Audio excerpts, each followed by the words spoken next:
Welcome to Shatter. Support the channel by liking, commenting, and subscribing. I promise even more interesting stories. I wasn't supposed to hear it. It was a Thursday night. Late. I'd come back from the garage with a box of tools I forgot to put away. Light was still on in the living room, her voice low, casual. One of those soft, practiced tones women use when they don't think they're being listened to. She was on the couch with her friend Rachel. Glasses of wine half full. Laughter softened into something heavier. And then she said it. I can't be next to him anymore. He's just nothing. Nothing. That's the word she chose. Not boring. Not distant. Not even cold. Just nothing. She didn't know I was in the hallway. Didn't know I stopped moving when I heard her voice. That I stood there, silent, while she poured my identity into a single syllable and handed it off like a dirty dish. Rachel stayed quiet. Maybe she was surprised. Or maybe not. I didn't walk in. Didn't make a sound. Just turned back toward the stairs like a ghost in my own house. Upstairs, the bedroom felt like someone else's room. I sat on the edge of the bed, stared at the floor. No anger. No tears. Just vacancy. Like I'd been quietly erased and was only just now reading the memo. I'd spent years thinking that betrayal looked like bodies. Like passwords cracked and secrets exposed. I was wrong. Betrayal can look like silence. It can wear yoga pants and speak softly over Pinot Grigio. That night, I didn't confront her. I didn't ask questions. I didn't even stay in bed next to her. I took the guest room, closed the door, laid in the dark, listening to the house creak around me. And something inside shifted. Not a break. Not yet. But the beginning of something colder. Not rage. Distance. She didn't scream. She didn't cheat. But suddenly, it felt like I had been erased. Not with cruelty, but with neglect. That kind of erasure is worse. Because it tells you you're invisible and that your absence wouldn't echo. By the time she came upstairs that night, brushing her teeth, humming like everything was fine, I was already gone in ways she hadn't noticed yet. And that was the first sign that I wasn't crazy for feeling this. I was just finally ready to stop pretending. The next morning, I made coffee. Just one cup. Not to be petty, just honest. I stopped pretending to be part of a routine built on autopilot. I didn't ask if she wanted breakfast. Didn't kiss her forehead or say, "Have a good day." She walked into the kitchen wrapped in her usual morning rush, keys in one hand, phone in the other. She paused when she saw the empty counter. No second mug. No eggs. Just me, sitting at the table, scrolling through nothing. She didn't say anything. Neither did I. That was the new rule. Silence. Not loud. Not angry. Just present. She left with a muted, "See you later," and a glance over her shoulder like she was waiting for me to fill in the gap with something comforting. I didn't. I didn't know comfort anymore. That day, I took down 2 pictures from the hallway. Just 2. The framed beach trip from 3 summers ago, the one where we smiled wide enough to hide the fact we fought the whole drive there. And the photo from her birthday dinner, where I paid the bill and she smiled more at the dessert than she did at me. They went into the closet. Not the trash. Just out of view. That's how disappearing works. Piece by piece. I canceled the flower subscription, the one I used to set up for her desk every first Monday of the month. No message, no warning. Stopped doing her dry cleaning run. Turned off the auto pay on her gym membership I'd set up under my card 2 years ago. She didn't notice, not right away. That's what stung more than anything. Not that she thought less of me, but that she stopped thinking of me at all. The detachment wasn't mutual. Not yet. But it was practiced. I left for work early. Earlier than usual. So early that I was out before she even showered. She texted once. "Everything okay?" I didn't reply. Not because I was playing games. Because I was done playing anything. That night, she came home to a clean kitchen, quiet house, no dinner. She didn't ask why. Didn't mention it. We passed each other in the hallway like coworkers who'd been reassigned to different departments. I went to the guest room again. And still, she didn't follow. That's what told me everything I needed to know. She wasn't shocked. She wasn't confused. She was used to the distance. And that was the part that broke me more than any outburst could have. She hadn't noticed I was halfway gone. Because she never looked for where I was. The shift didn't happen all at once. It never does. It was gradual. Measured. Like I was training myself to fade without vanishing. To pull away without causing a scene. She still went through the motions, makeup in the mirror, calendar reminders for work events, texts to friends with little hearts and emojis. I just wasn't in any of those frames anymore. We were still living in the same house, but in different stories. It took someone outside to say it out loud. We were at a birthday dinner for one of her friends. A group thing. Long table, dim lights, overpriced wine. She told a funny story about our trip to Asheville last year. The one where the Airbnb lost power, and we ended up sleeping in the car for one night. Everyone laughed. I didn't. Because it wasn't funny. Not to me. It was a weekend I paid for, drove 6 hours to plan, and spent cleaning up her passive aggression the whole time. She said the story with a smile, glancing at me for validation. I didn't nod. I didn't even blink. Just let her words die in the space between us. Later that night, her friend's husband, Mark, pulled me aside while everyone was waiting for dessert. He leaned in like he was about to share stock advice. You all right, man? You've been kinda off lately. I just looked at him. Not angry. Not defensive. Just tired. Then he added, you two fighting? Feels like you're just not there. I didn't answer. But that question echoed harder than he meant it to. Because I wasn't there. Not really. I was in the room, in the photos, in the group chat. But part of me had checked out. Quietly. Intentionally. The next day, I deleted the folder of shared photos from my office desktop. The one labeled us. I didn't transfer it. Didn't back it up. Just dragged it to the trash and emptied it. She posted a throwback picture later that week. Us at a wedding. Smiling, hands laced, pretending. I didn't like it. Didn't comment. She texted, you're so quiet lately. I didn't reply. Instead, I stayed late at work. Not because I had to. Just because I could. That night, when I got home, she was asleep on the couch. TV still playing. A half-finished glass of wine next to her. She looked peaceful, like the silence between us wasn't strange to her.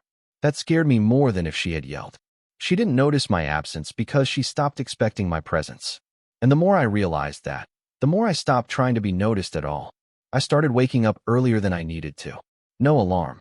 Just habit forming around discomfort. The sun wouldn't even be up yet, but I'd be dressed, keys in hand, out the door before her first yawn. It wasn't about escape. Not really. I wasn't running from her. I was returning to myself.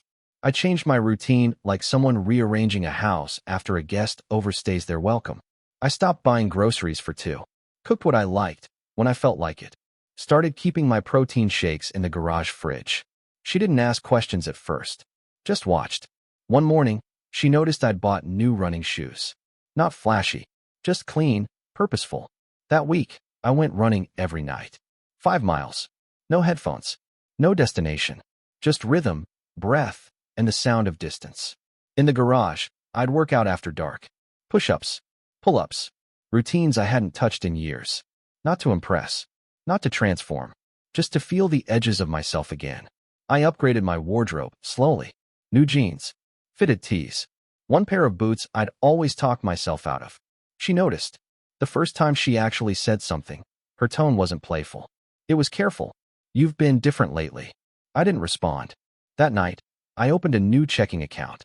In my name only. Linked nothing to the old joint one. Not out of spite. Just separation of identity. I wasn't punishing her. I was divorcing the version of myself who kept trying to fix what only existed in his head. She tried making my favorite pasta one night. Set the table. Lit a candle like we were suddenly dating again. I ate in silence. Thanked her. Then went back to my laptop. She stood in the doorway and asked if I wanted to watch something together. I told her I was working late. I wasn't. What she didn't understand was that attention doesn't equal love. It just means I still had manners. That week, she texted me one afternoon. Can we talk? You feel far away. I left it on read. Not out of cruelty. Out of honesty. Because she wasn't wrong. I was far. But I didn't drift. I walked. And for the first time in a long time, every step was mine. The first time she cried wasn't the night I walked away. It wasn't when she said those words to her friend. It wasn't when I stopped talking to her over dinner. It was a Tuesday. Cloudy, late fall. I was sitting on the back porch, quiet, coffee going cold in my hand.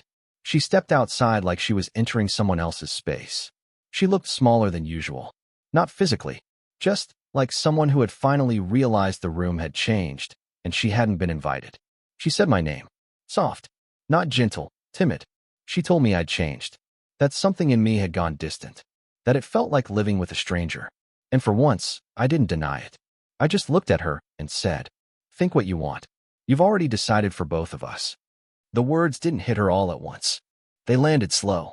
like she was processing the fact that I wasn't angry or bitter or cruel. Just done.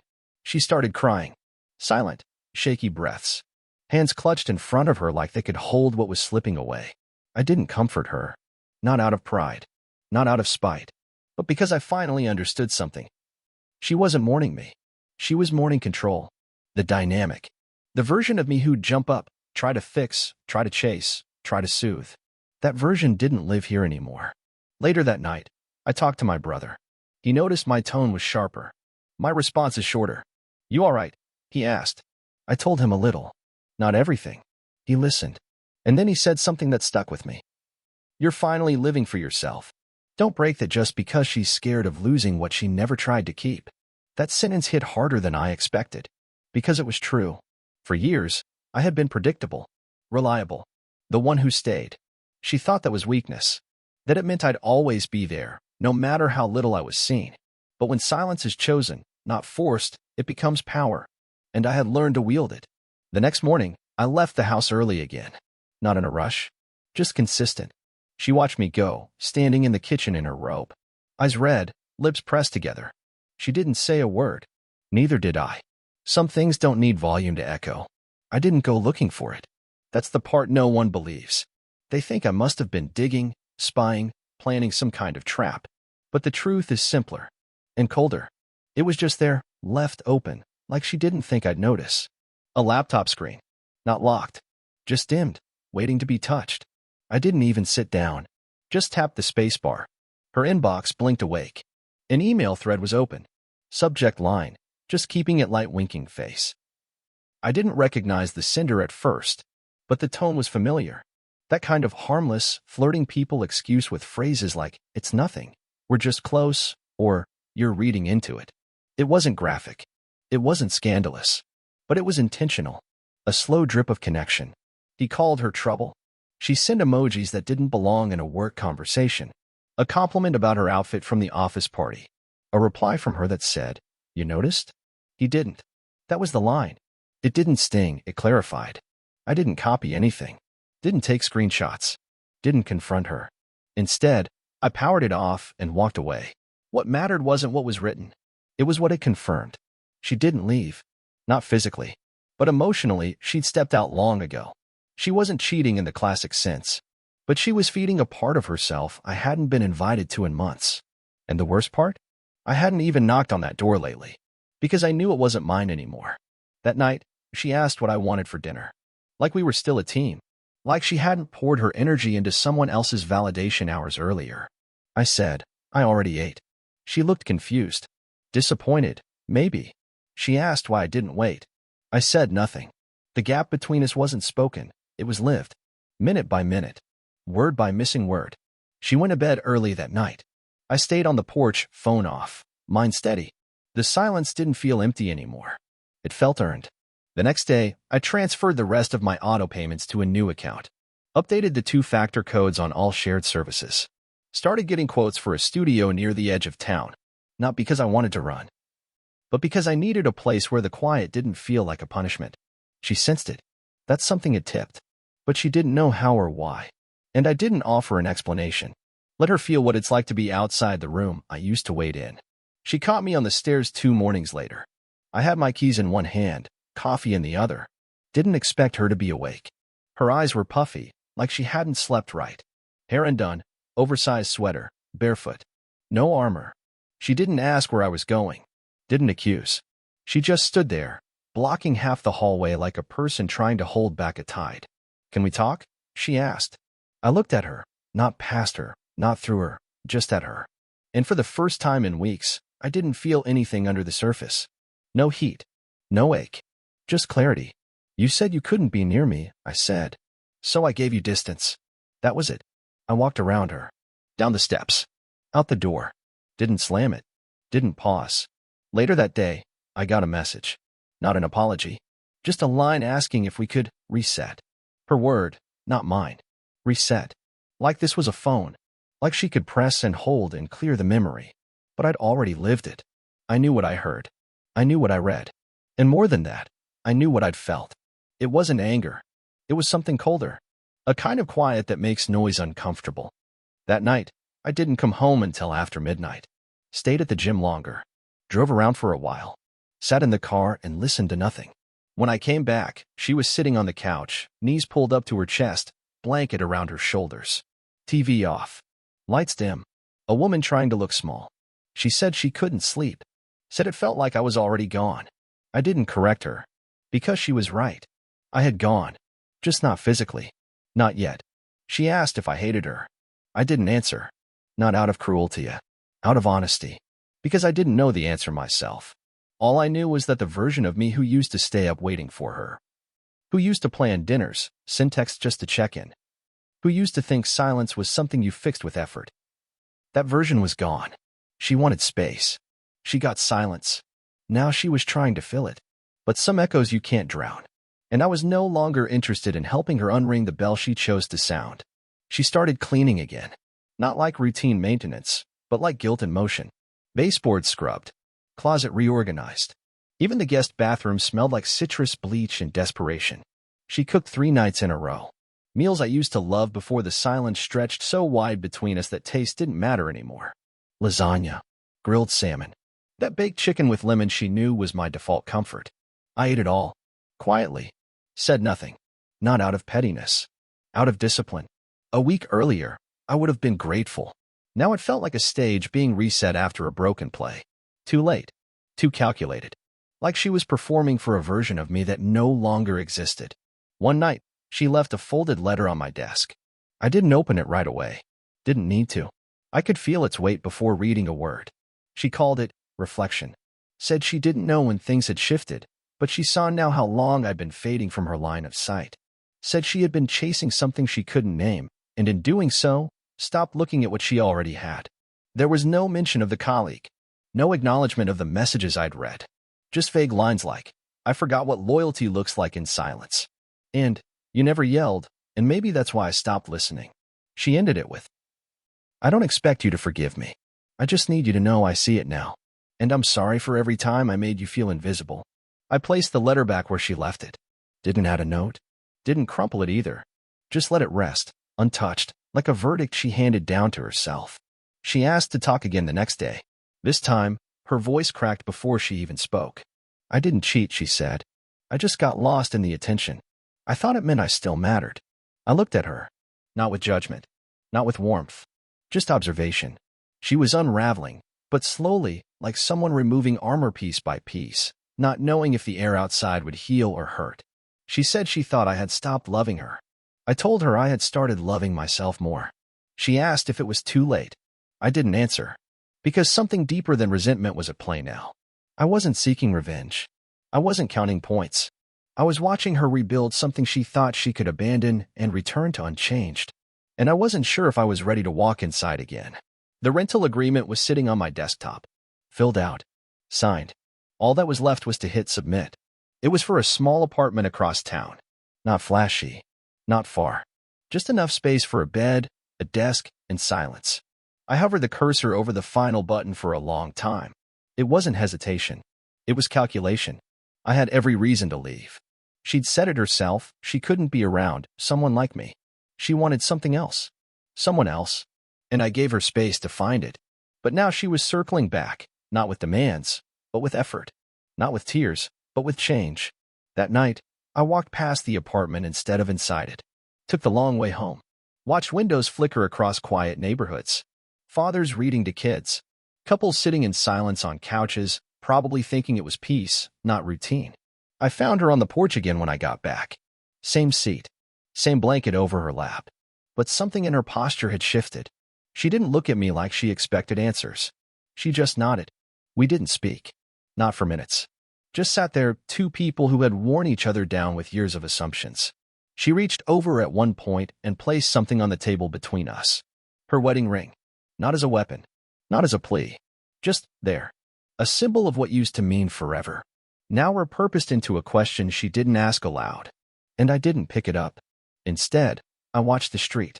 Watched shadows stretch across the pavement as the night deepened. And I thought, I could go. I have every right to. But she's not playing a role anymore.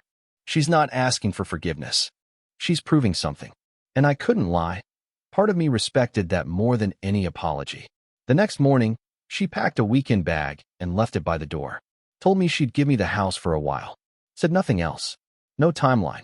No promises. Just, you deserve to breathe. And she left. That was the first real thing she'd done for me in years. Not the meals. Not the letter. That, giving me space without expecting a reward, meant more than any vow. I didn't submit the rental form. Didn't delete it either. I just let it sit there. Because knowing I could leave meant more now than actually doing it.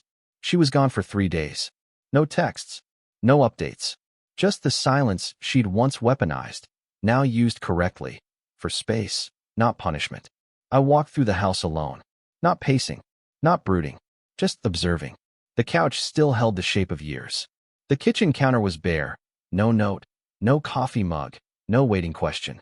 And for the first time in a long time, I felt something other than numbness. I felt stillness. Not peace. Not yet. But stillness, like the house had finally exhaled. When she returned, she didn't knock. She didn't ask permission. She walked in like someone who understood she no longer owned the space, but hoped to be welcome in it again. She didn't speak much. No performance. No forced cheer. Just simple things. Dishes cleaned without comment. Groceries put away without fanfare.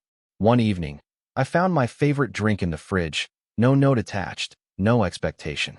She was learning the language of presence without pressure. And I watched her. Not with suspicion, not with hope. Just watched. Measured her new silence against the old one. The old silence came with judgment. The new one came with accountability. It wasn't about winning her back anymore. She wasn't trying to fix me. She was trying to fix what she'd ignored. Not for validation. For value. We didn't talk about us. Not right away.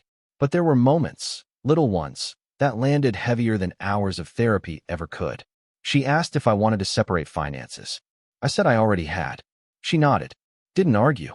Later, she mentioned therapy. Not as a threat or a demand, but a choice. Said she'd already booked her own. Didn't ask me to come along. That night, I slept in my own room. But the door was open. Not as an invitation. Just open. The next morning, she left for work without a word. But the way she looked at me, brief, tired, real, said more than anything. I wasn't staying for her. I wasn't staying because I forgave. I stayed because I rebuilt myself in her absence. And now, I wasn't a man waiting to be seen. I was a man already whole. She would have to learn to see that. Or live with the shadow of what she almost lost. I didn't raise my voice. I didn't leave a scar. But I made it impossible for her to ever go back to pretending I wasn't there. I stayed. But only because now, I knew she saw me. Not as a placeholder, but as a boundary. And some things, once rebuilt, don't bend the same way again. Drop it in the comments. Hit subscribe. This is where we talk about what doesn't get forgiven.